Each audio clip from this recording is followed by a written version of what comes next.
mesmo dia em que Hugo de Pains e seus pobres cavaleiros de Cristo se apresentarem ao rei de Jerusalém, será o dia em que nascerá a Ordem do Templo.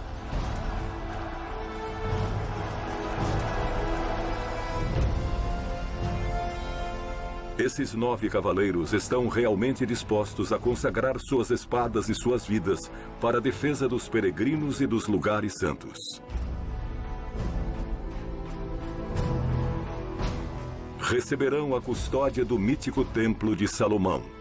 E ali transcorrerão os 9 primeiros anos dos 9 primeiros cavaleiros do Templo.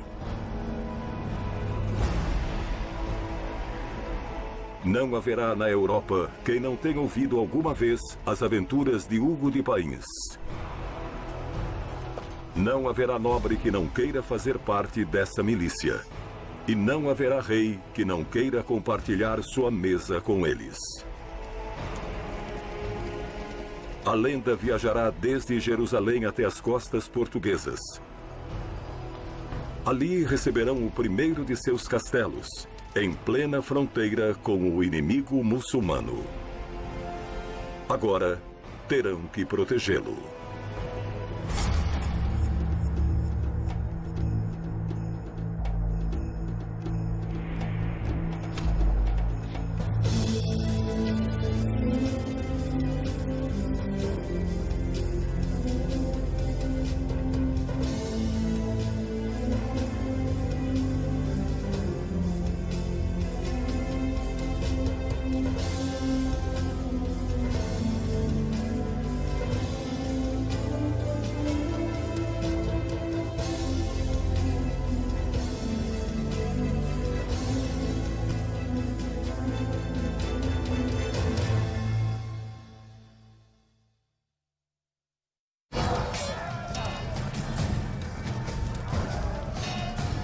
Um cavaleiro templário disse a um cruzado: "O que vai te adiantar o ouro e a prata quando estiver em teu leito de morte? Que sentido teria lutar se não fosse por uma causa justa?" O cruzado respondeu: "Com ouro, terei uma mulher em uma mão e uma cerveja na outra. E você, templário, o que terá entre suas mãos no teu leito de morte?" Ano da Graça de 1130. A Europa se prepara para combater o Islã. A Igreja parece ter convencido a todos os reis de que lutar entre cristãos é um terrível pecado, mas que matar todos aqueles que não sejam cristãos é ganhar a salvação. Hugo de Pains e seus cavaleiros são um exemplo a seguir, mas não é o mesmo ser um cruzado que um templário. Ambos fazem votos. Sim, tanto um cruzado como um membro de uma ordem militar fazem votos. O voto de compromisso, que no primeiro caso, no caso do cruzado, é um compromisso específico, é um compromisso para, concretamente, uma expedição cruzada e que acaba com essa expedição. No caso de um membro de uma ordem militar, esse compromisso é um compromisso permanente porque se trata de um religioso. Portanto, a diferença está basicamente em que um cruzado não é um religioso e um membro de uma ordem militar, sim, é um religioso. A nobreza do século XI tem uma proibição jurídica, mas também uma proibição evidentemente ética e estética. E eles não conseguem trabalhar. Preguiçosos. Preguiçosos e covardes. Assim São Bernardo o chama. Embelezais vossos cabelos em sedas e cobri vossas cotas de malha, nem sei de que andrajos. Incrustrais ouro em vossos escudos, prata e pedras preciosas. Por acaso acreditais que as armas de vossos inimigos se refriarão ante o ouro e não atravessarão a seda? Ocultais vossas ternas e delicadas mãos em amplas túnicas, e assim, paramentados, vos enfeitais para a morte.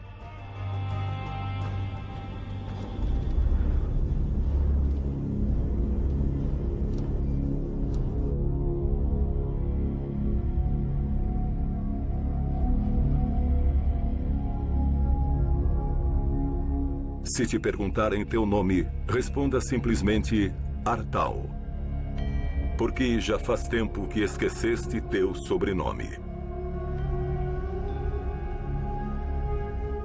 Irmão, Estás disposto a de hoje em diante, durante todos os dias de tua vida, a ser um servo e escravo da ordem?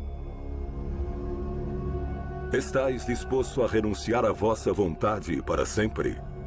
E tu responderás, sim, se Deus assim me permitir.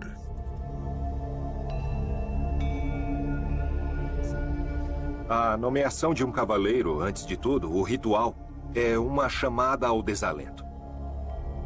Uma pessoa que quer entrar para o templo não podia ser qualquer um. Tinha que ser recomendado de alguma maneira. Tinha que entrar pela mão de um templário que desse fé de seu comportamento inatacável. E ele seria aquele que iria fazer de você um templário, finalmente.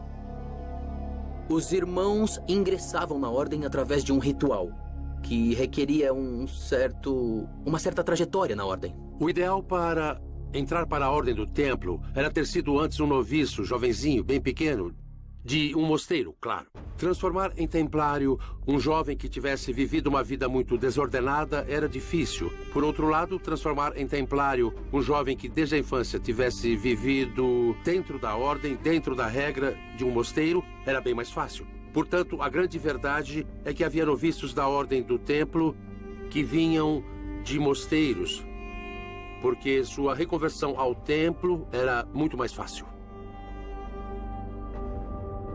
Sei que estás cansado, Artal. Fostes obrigado a passar a noite toda em vigília, e mais uma vez te fazem esperar em uma fria sala do monastério. Se teu coração abriga alguma dúvida, se acreditar que não está preparado para assumir os votos de cavaleiro, este é o momento de dizer isso em voz alta. Teu padrinho está contigo, para te animar, te dar forças e, sobretudo, te dar fé ante o resto dos cavaleiros templários, de que és digno de pertencer a esta ordem.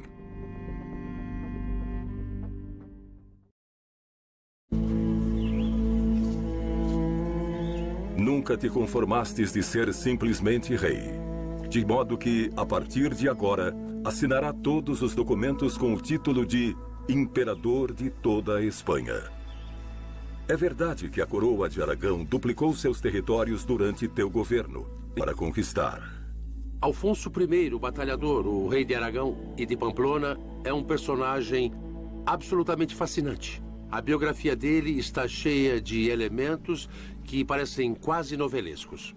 É um de nossos reis cruzados por excelência. É um homem que obedece em sua lógica de governo, em seu caudilismo militar, uma lógica cruzada. Ele é realmente um rei cruzado. Tinha uma obsessão extraordinária. Queria chegar a Jerusalém. Queria ajudar na defesa de Jerusalém, que já havia sido conquistada. Inclusive, chegou a propor uma cruzada. Mas, é claro, antes disso, teria de conquistar Valência, o caminho natural desde suas terras ao sul de Aragão até o Mediterrâneo. E planejou uma cruzada contra Valência que, de fato, quase executou. Mas em sua cabeça, em suas ideias e seus planos, estava a conquista de Valência e, a partir daí, organizar um exército para ir até a Terra Santa e prosseguir ocupando e conquistando territórios muçulmanos.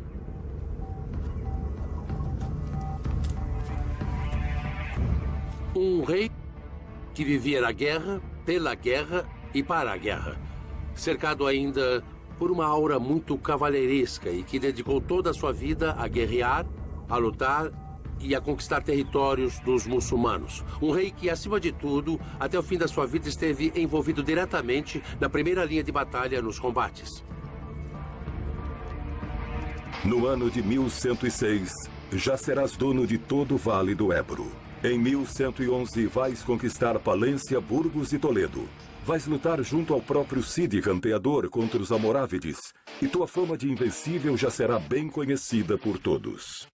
A luta entre cristãos e muçulmanos na Península Ibérica se tornaria mais encarniçada, e a balança logo se inclinaria para o lado cristão. Um dos grandes erros foi apresentar a Idade Média como um confronto permanente entre cristãos e muçulmanos, uma façanha que chamamos de Reconquista. Não foi assim. O Cid Campeador, mais tarde o protagonista de lendas e romances da própria canção Mio Cid, estava a serviço do rei muçulmano de Saragoça, e El Cid combatia contra os castelhanos em La Rioja, contra catalães na região de Lérida. Era, portanto, um mundo em tremenda convulsão política, muçulmanos contra muçulmanos, muçulmanos contra cristãos, cristãos contra cristãos e cristãos aliados a muçulmanos.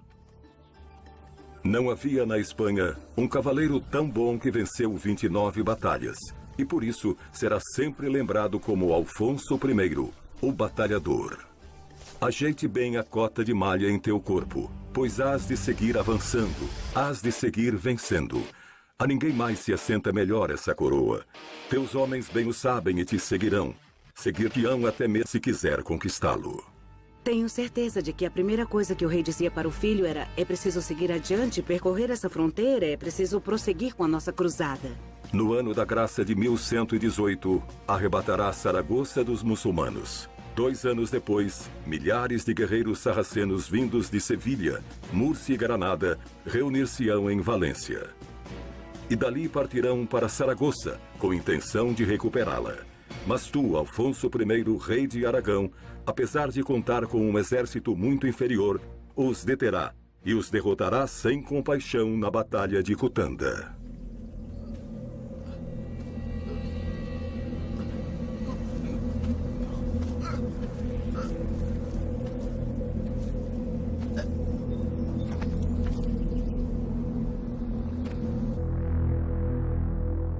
Três irmãos oficiam a cerimônia de iniciação.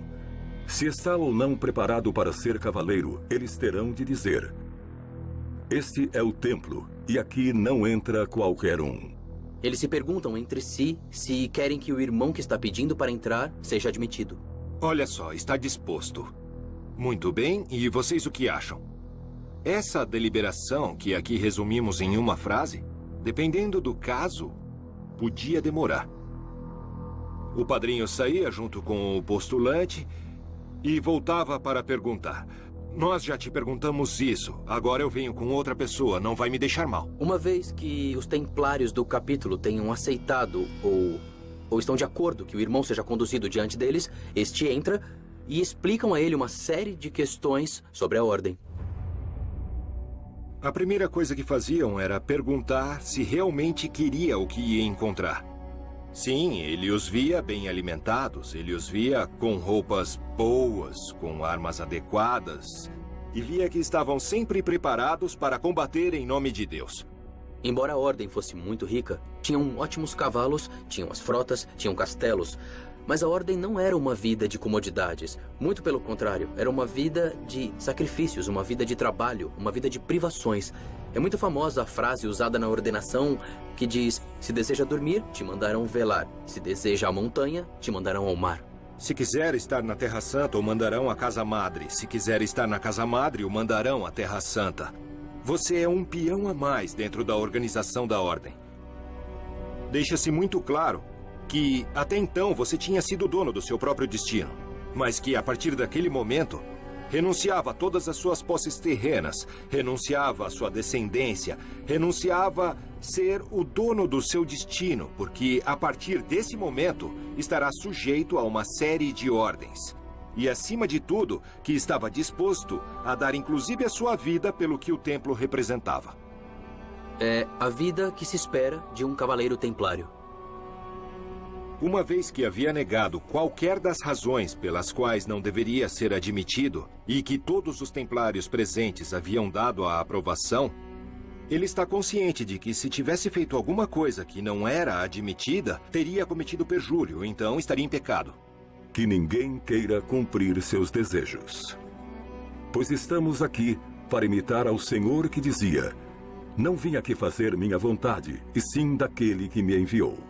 Se um cavaleiro não se conservasse casto, humilde e pobre até o fim, jamais poderia chegar ao descanso, jamais poderia chegar a ver Deus. Além de tudo isso, antes que o postulante fizesse todo esse juramento, tinha que passar uma noite em vigília, em momento de oração, pedindo orientação a Deus e fazendo um exame de consciência. Tudo era pensado para evitar que o postulante entrasse E que, se entrasse, que fosse plenamente consciente do que fazia. Querem saber o que pensam os muçulmanos de vocês? Eles vos odeiam. Dizem que o fedor que desprendeis é tal que podem senti-lo a quilômetros de distância. Para eles, essas cruzes vermelhas que decoram vossos peitos é o veneno que faz agonizar suas terras, e só haveis causado morte e destruição. Isso não é verdade. E não é verdade porque dentro da ordem havia médicos famosos que se ofereciam para ir lá, e enfermeiros, e tinham costumes higiênicos que ninguém mais tinha, então. Tomavam banho uma vez ao ano, na Sexta-feira Santa, mas o que é verdade é que tomavam banho. Às vezes tomavam banho. Se aceitarmos o banho como algo que na Idade Média não era tão frequente como pode ser hoje em dia, mais que falar de uma proibição, falaríamos de um costume.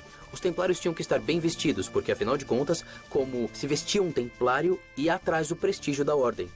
Há muitos comentários da regra que nos dizem que o templário deve ir corretamente vestido, com o hábito nem muito longo, nem muito curto, com os cabelos bem aparados, com determinadas atribuições ou características físicas bem marcadas.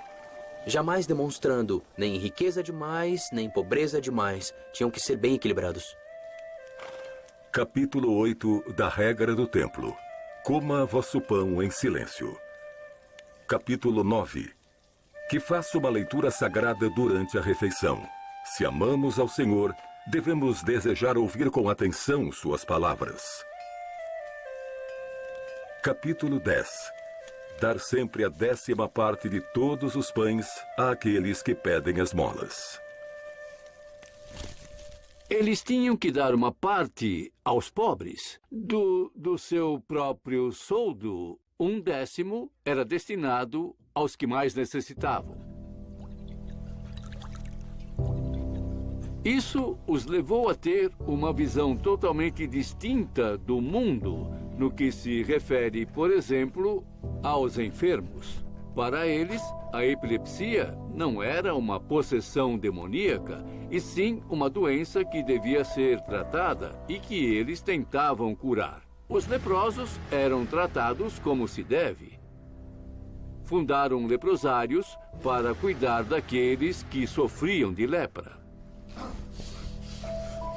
Eles descobriram remédios contra o tétano. Alguns remédios muito divertidos. Fíbulas misturadas com sal e figos. Eu não sei se isso realmente funcionava.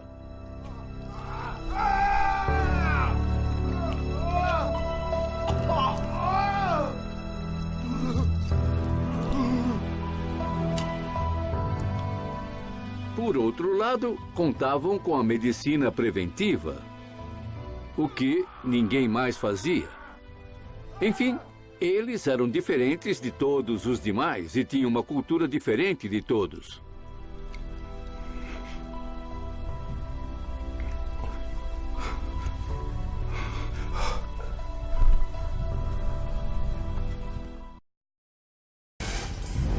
Amarás a Deus sobre todas as coisas.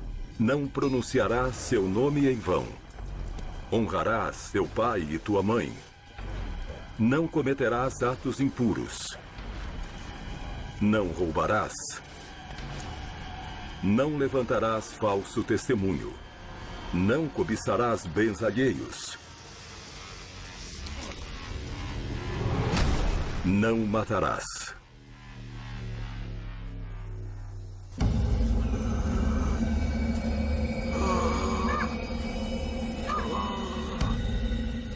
Os corvos te adoram. Cada uma de tuas vitórias deixa para trás um silencioso campo de batalha, ao qual todos os insetos e carniceiros acorrem para se alimentar. A fronteira entre Aragão e o Islã é uma paragem semeada de cadáveres a que muitos chamam de a mesa onde ceiam os corvos. Ano de 1134 da era de Nosso Senhor e Criador. Olhe bem ao seu redor, Alfonso, pois esta será a última vez que contemplarás um campo de batalha. Amanhã tentarás pôr sob cerco a fortaleza de Fraga, e lá 1, 2 e até 3 flechas te matarão.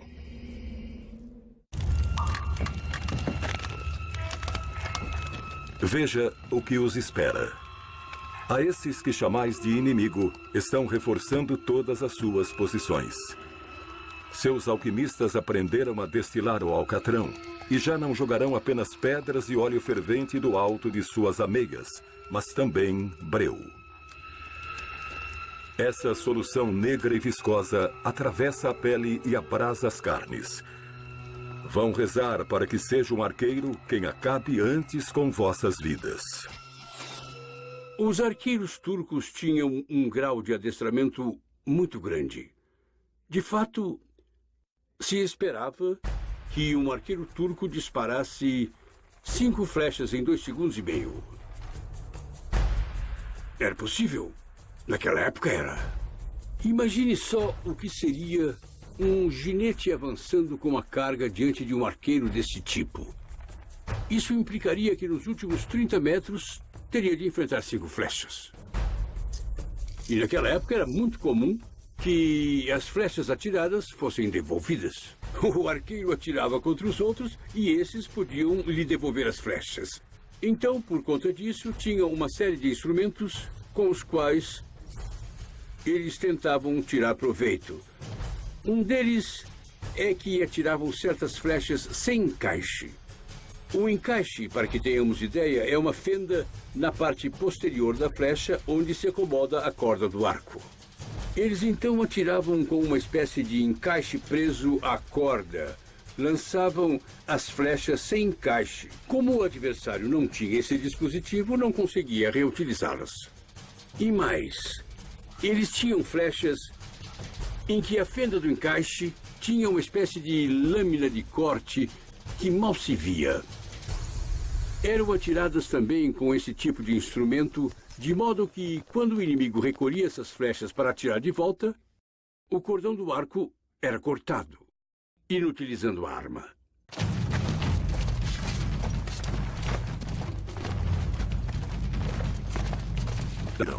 E seus defensores pegaram a todos de surpresa. A cavalaria almorávide esmagou a maioria de teus cavaleiros, e tuas melhores cotas de malha não os mantêm a salvo dos arqueiros. Estás fugindo, Alfonso, sangrando como um porco e levado para um estandarte todo sujo. Rei da coroa de Aragão, imperador da Espanha, o batalhador, pouco em te chamar, perdeste sangue demais. Quando se reproduz o assédio de Fraga, a única batalha, por certo, que perdeu em toda a sua vida, a última e a única que perdeu, estava com sua cota de malha, seu capacete e sua espada e na primeira linha de combate. Quer dizer, era um indivíduo que, acima de tudo, amava e que gostava da guerra.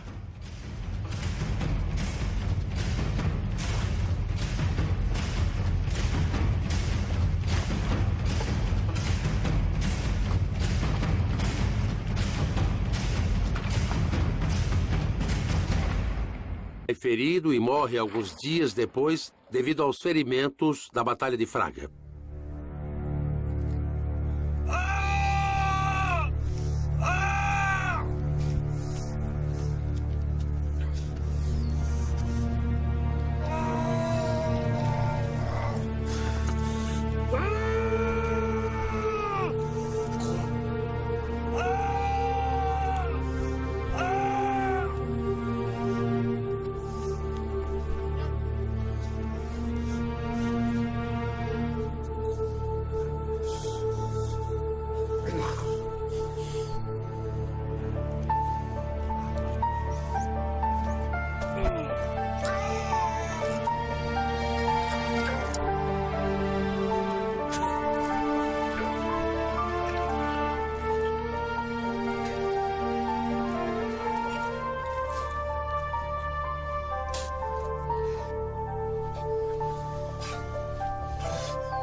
prometerás a Deus e à Senhora Santa Maria que sempre, de maneira absoluta e sem concessões, mantereis permanente vossa castidade?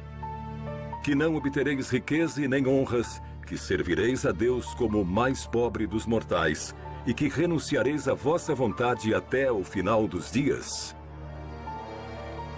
Tomam-lhe os votos e lhe dão diretrizes principais para levar com dignidade o hábito. O templário era um instrumento de Deus.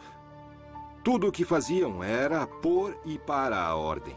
Nada era seu. O hábito era da ordem. Suas armas eram da ordem. E nisso se fundamentava a maior ameaça que se fazia durante a nomeação, que basicamente era: serás expulso da casa e que Deus te guarde. Ou seja, você vai sair nu. Um dos lemas principais da Ordem do Templo é Non Nobis Domini, non nobis sed tuo nomine da glória.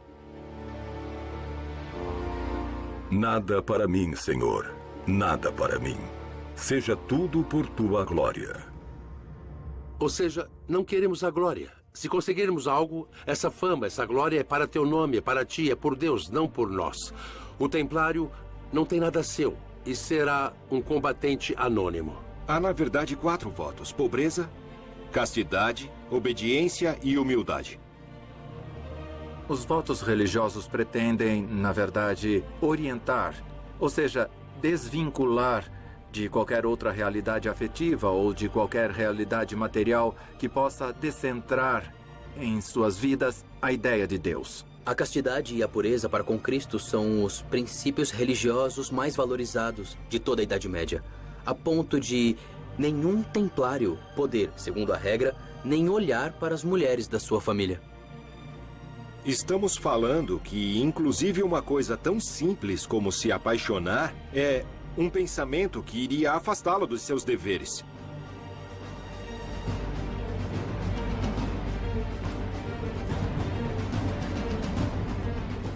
Difícil. É difícil porque os cavaleiros templários, inclusive para um historiador, apresentam uma série de perfis muito diversos e muito contraditórios. Vê-se um homem que entrega a própria vida em uma idade muito jovem. A maioria entrava na ordem sendo bastante jovem. Assumiam esses votos de pobreza, castidade, obediência, etc. e submissão ao Papa. E renunciavam à vida. És um cavaleiro templário, Artal, desde hoje até o fim de teus dias. E isto é para que nunca te esqueças.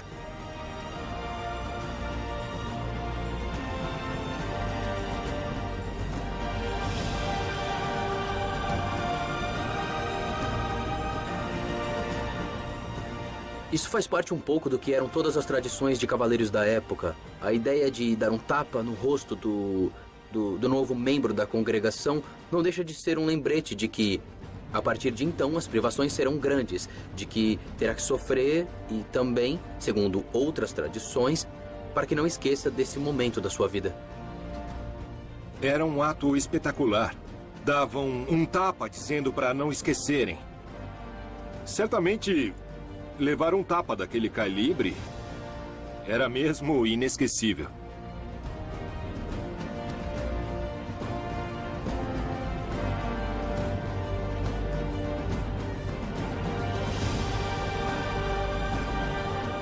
Te vestem o manto, te entregam a espada e te deixavam estirado no chão, duro como se fosse seminarista, deitado de barriga para baixo com os braços em cruz.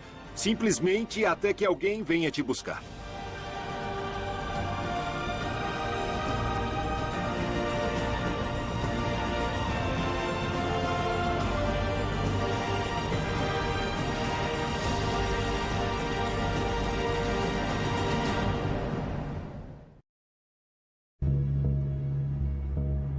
Vinte e 9 batalhas são muitas batalhas, Alfonso. Sabias bem que este dia haveria de chegar. E não tem herdeiros.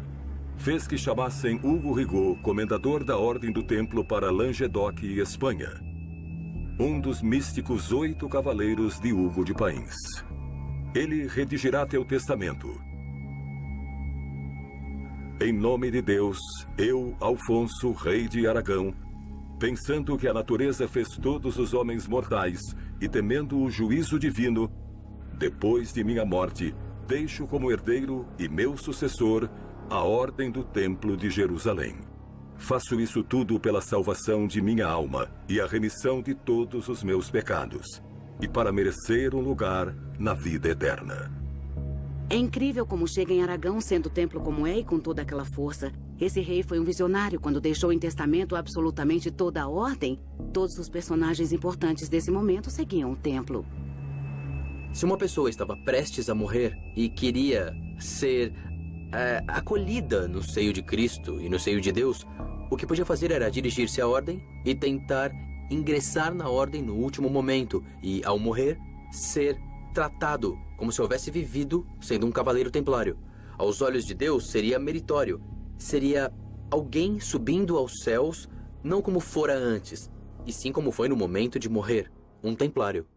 Não parece que Alfonso, o batalhador, tivesse muito medo. Pelo contrário, era um homem corajoso, valente e que gostava de manifestar seu valor.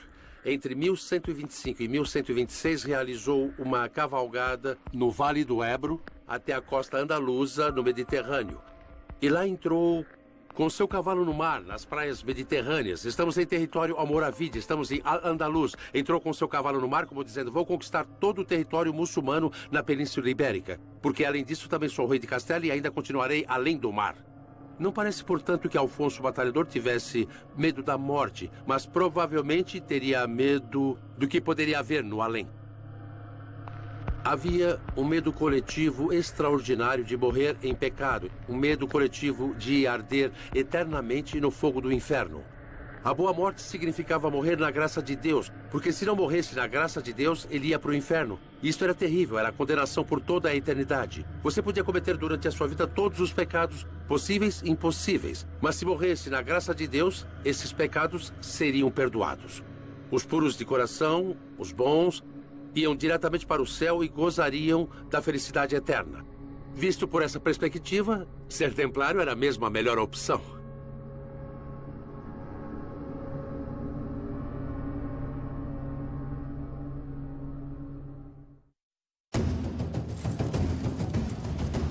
Os superiores não precisavam repetindo ordens pelo acampamento. O tocar de um chifre era tudo que um templário necessitava para se pôr em marcha.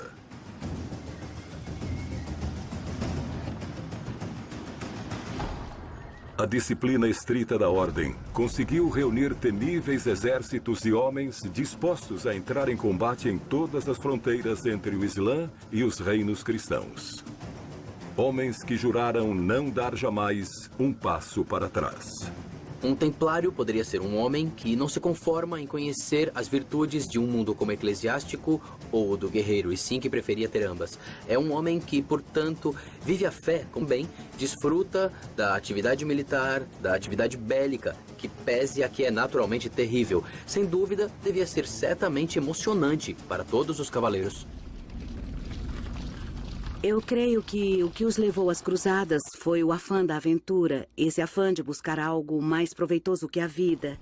Eram verdadeiros aventureiros que não tinham muito o que perder. Se lançavam a aventuras que não terminavam nunca.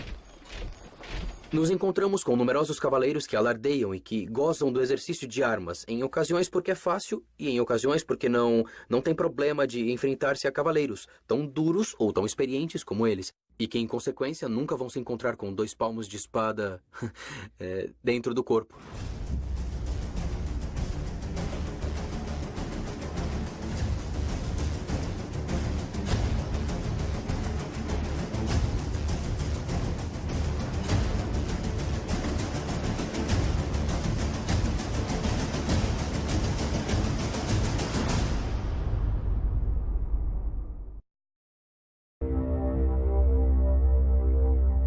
Não sejas impaciente, pequeno Artal. Já falta pouco para que comece a batalha. Hoje, lutarás junto ao mesmíssimo Hugo de Pains e alguns de seus 8 cavaleiros originais. Pede que seus movimentos sejam mais lentos que os teus. Seus joelhos já não suportam como antes o peso de suas lanças.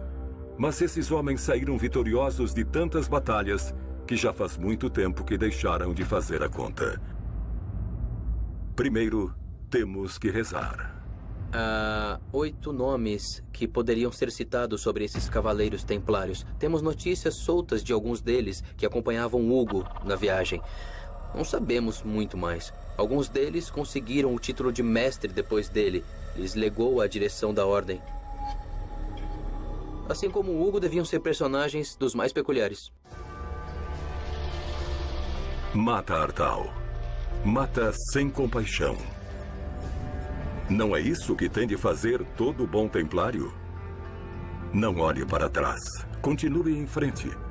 Ainda restam inimigos com vida. Um grande conflito na Idade Média e, evidentemente, nas Cruzadas é a morte dos semelhantes. Os mandamentos da lei de Deus são taxativos. Não matarás. A lei de Deus não tem nenhuma brecha. Não diz não matarás, asterisco, aquelas pessoas. Não. Diz não matarás. Mas, claro, as cruzadas significam morte. A conquista do território muçulmano significa a morte. Porque os muçulmanos não vão deixar se conquistar, não vão aceitar submeter-se. Tudo isso, evidentemente, está nos falando de uma resistência psicológica que provavelmente protagonizam os próprios templários. Ainda que não estejamos diante de monges, e sim diante de religiosos, e o derramamento de sangue em um homem que tinha feito votos religiosos era algo absolutamente inconcebível até aquele momento, até o momento do nascimento do templo.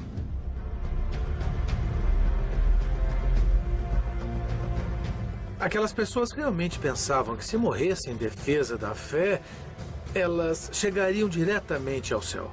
Estamos em uma época na qual não existe uma diferença entre o além e nosso mundo terreno. Como se une o conceito de um senhor que fica ao mesmo tempo rezando e também lutando? Alguns dos critérios baseados no amor, na fé e na boa vontade, como pregados nos evangelhos, se contradizem enormemente com a prática guerreira, os cavaleiros, e a luta selvagem. Então, como se pode fundir esses dois conceitos sem que exista uma enorme contradição de termos?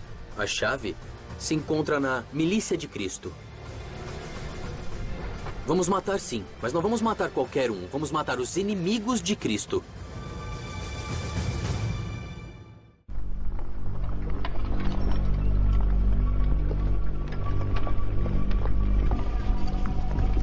Atravessaram um deserto inabitado e em paragens inacessíveis montaram suas tendas. Dá-me valor, Senhor. Tu que fizestes todas as coisas, formastes ao homem para que dominasse todas as criaturas. Dá-me a sabedoria que se assenta junto a teu trono. Porque sou teu escravo, homem débil e de vida curta. E se me faltar o valor, não serei nada. Nossos jovens universitários e não universitários desconhecem a Bíblia em boa medida. Sem dúvida, naquela época, apesar do caráter iletrado das pessoas, se conhecia bem a Bíblia. Todo o movimento cruzado está logicamente assinalado por preferências que justificam sua própria existência em passagens, em momentos, em mecânicas próprias do mundo bíblico. É um sinal, digamos, da aprovação de Deus e da ajuda de Deus, que não necessita dos homens para destruir o inimigo.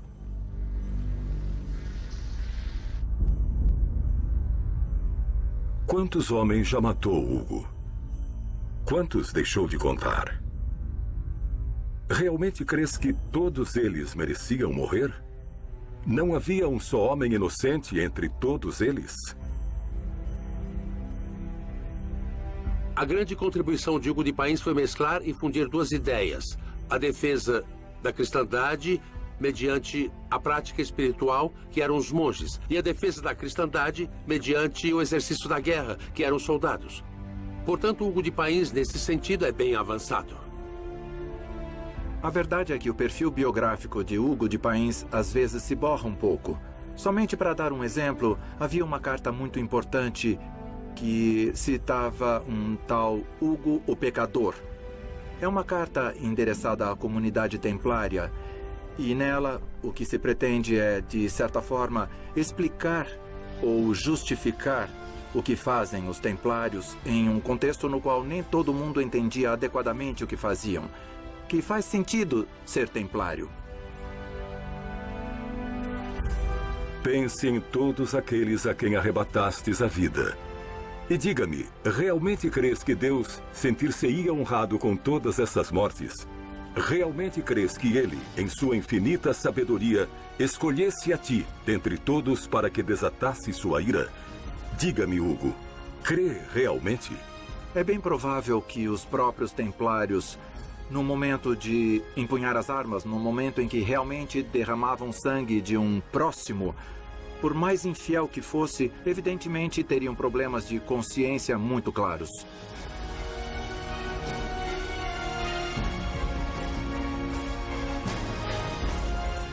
Hoje em dia, muitos especialistas pensam que esta carta foi escrita por Hugo de Paens. Se assim for, evidentemente, esta carta, com o tom pessoal que tem, nos permitirá ter uma ideia mais clara dessa personalidade, dessa importante personalidade do fundador do templo. Teu nome adornará os livros de história. Sois o padre fundador da Ordem do Templo. És o mais puro dos cavaleiros que já conheceu a cristandade. Ninguém merece mais que tu um lugar no reino dos céus. Completaste 66 anos de idade. Não vais completar mais nenhum.